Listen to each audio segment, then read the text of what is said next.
Does your ruler look like this? Is your ruler corrupt? Do you want things to change? Well, it seems to me that you need a revolution. You may be asking yourself, well, what exactly is a revolution?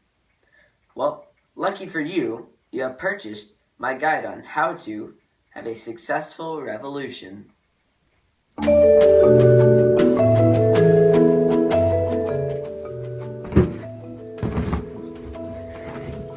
In this video, I will be showing you how to have a revolution step by step. And if you do like this video, make sure to check out some of my other instructional videos, such as how to drop chorus without having your teacher call the mafia on you.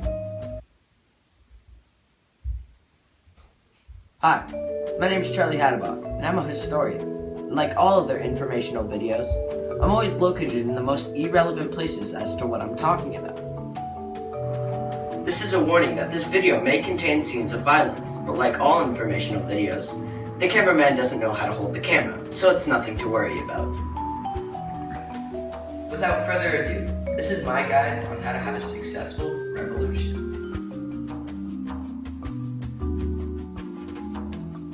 Let's begin with the basics. A revolution is a major change in something, typically including the government, but it can be anything, like music, food, or chorus class.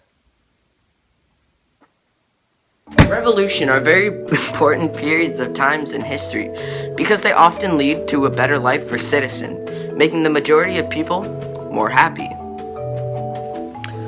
The French Revolution gave France a constitution and freedoms. The Egyptian revolutions gave Egypt a constitution and a ruler who will lead the country in the right direction. Before I begin to educate you on how to have a revolution, you first need to ask yourself, am I ready for a revolution?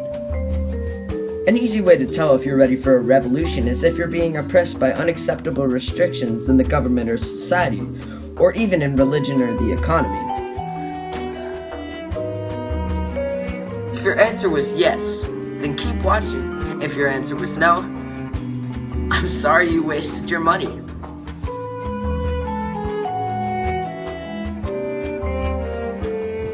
Oppression is one of the main causes of a revolution. Throughout history, we can see if revolutions have started because the vast majority of people are A.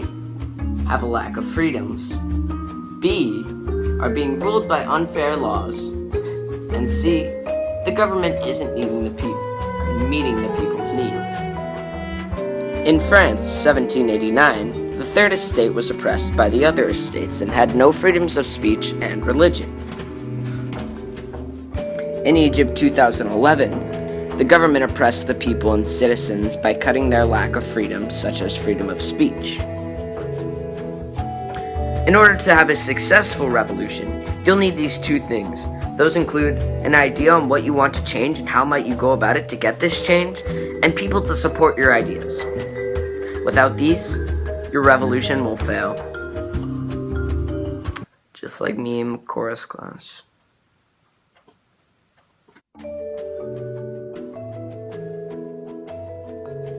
As I said before, every revolution needs goals. The French and Egyptians had very similar goals when it comes to their revolutions. These included freedom, equality, justice, and the current leader to be moved out of their position. Revolutions are not possible unless there is a group of leaders. Typically, revolutions have a group of well-educated people act as leaders and organize events. These leaders typically support the ideas of the revolution. Jean-Paul Marat, a famous journalist during the French Revolution, acted as one of these leaders. Are you trying to be the leader of your revolution? Then follow my ABCs of being a great leader in a revolution. A. Always stay true to the ideas of the revolution. B. Be wary of the responsibilities that entails being the leader of a revolution. C. Corruption will be your downfall. Put the people's needs in front of yours, and you'll become a very powerful and effective leader. The old regime of your country should be abolished as best as it can if it was hurting the people more than helping, just like the people of Egypt did.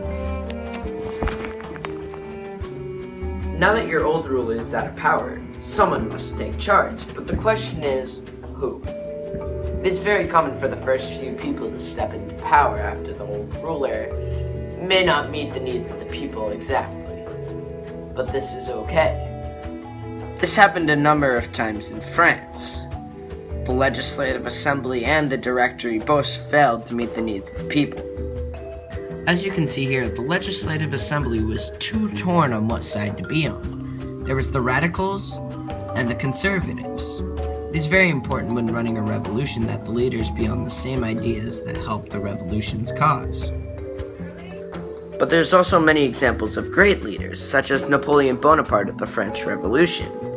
He brought a law system called Code Napoleon that helped out a lot of people and was used for many years afterwards. He was elected by the people of Egypt, and is proven to be a promising leader because he took Morsi out of power. Now you may be asking yourself, what type of government should I strive for? Well, there are many different governments that you can strive for, but the common one for revolutions is democracy, a government ruled by the people. Both France and Egypt wanted a democracy, but don't feel pressured to strive for a democracy. If you feel that another type of government will suit your people better, go ahead, do it.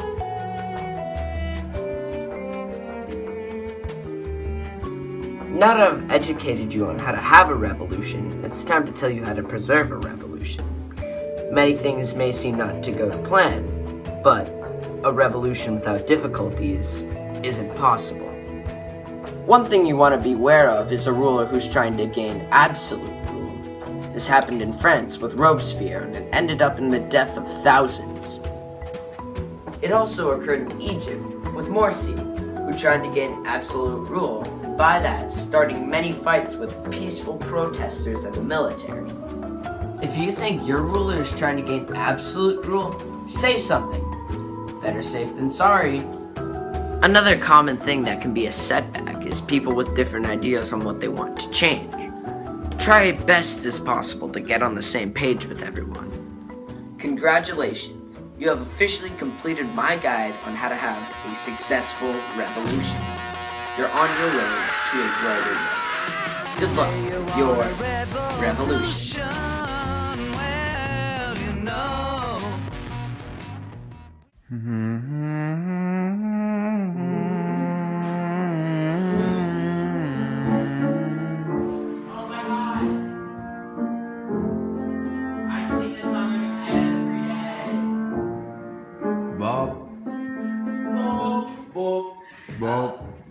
But are you filming? Yeah. Alright, stand back there. I just need to say like one sentence. This is unbelievable.